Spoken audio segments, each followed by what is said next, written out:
And dude, I'm raising my hand right now, guilty. I'm really hard on myself. And I have 4 daughters and a son. I find that I'm actually pretty hard on my son.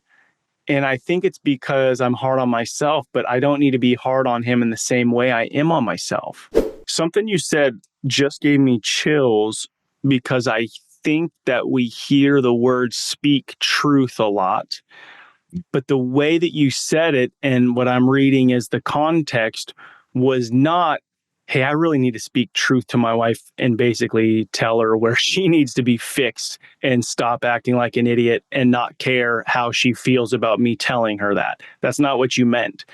What you meant was I need to speak truth about what's truly going on inside my heart and my soul and my mind.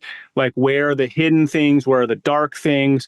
And if I can be vulnerable, open, and honest, then you said, then the container has been opened for hopefully her to want to do the same thing. And then the pure, authentic, two unique human beings are able to like unify. Yeah.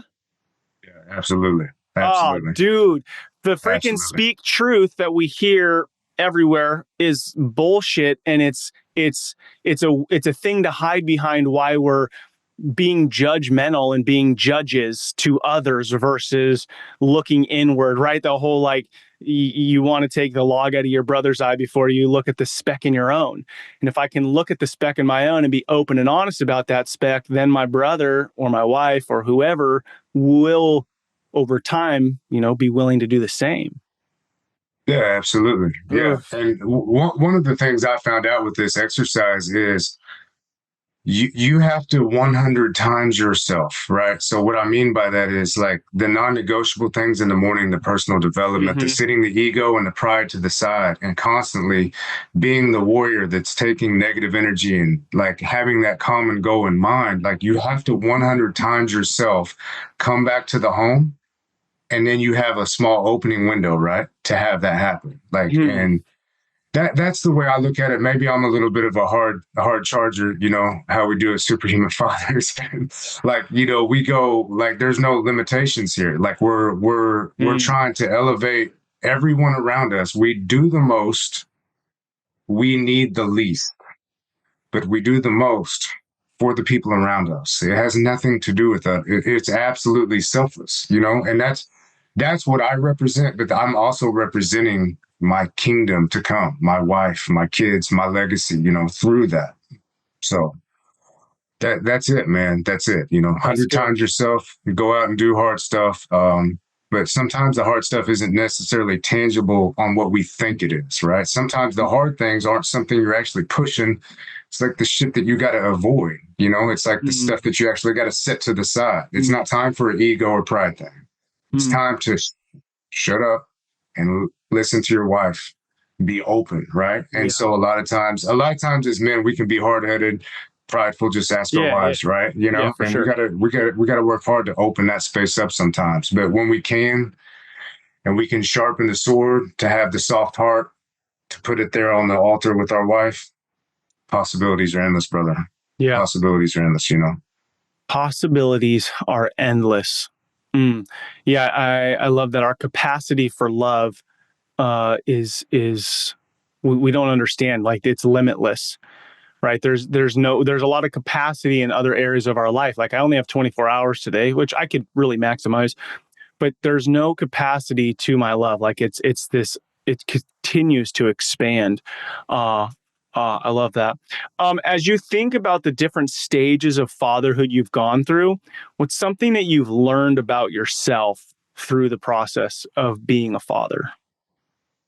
Well, the obvious is I'm not a perfect father. That would be the obvious one. But I would say that yeah, I've got a lot of work to do.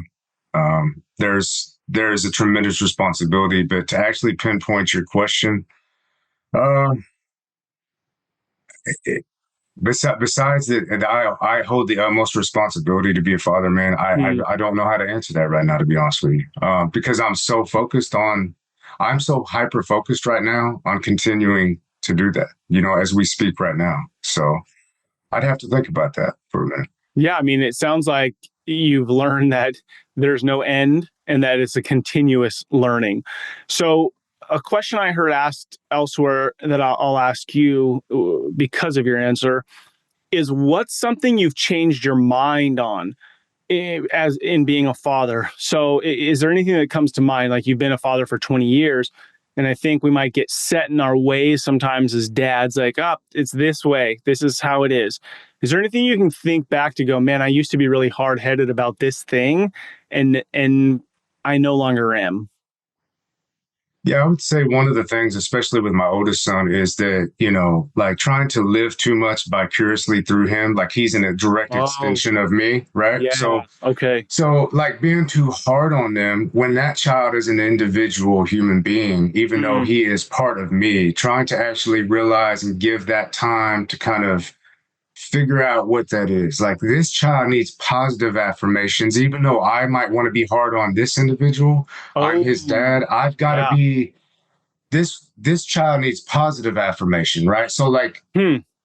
trying to really be open to his individualism, right? Even though he is my child, or we Yeah. have a daughter or a son, right? Just trying to actually be open to the idea and like, hey, they don't have to be exactly like you, right? Mm. Like they don't have the same, they might have some, pre-genetically disposed things about them, Yeah. but they aren't necessarily, their operating system might be a little different. And you need to take some time Hmm. to make sure how to like cultivate within that with them too is very important.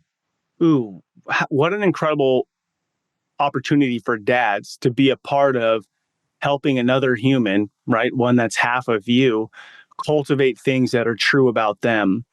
So that's one point I heard that was super incredible. And then another is the point where you untie yourself from your own ego or your own disappointments in yourself to feel like your kid has to be great because you're trying to make yourself great. I love how you said that you want to be hard on yourself. And dude, I'm raising my hand right now, guilty. I'm really hard on myself. And I have four daughters and a son. I find that I'm actually pretty hard on my son. And I think it's because I'm hard on myself, but I don't need to be hard on him in the same way I am on myself.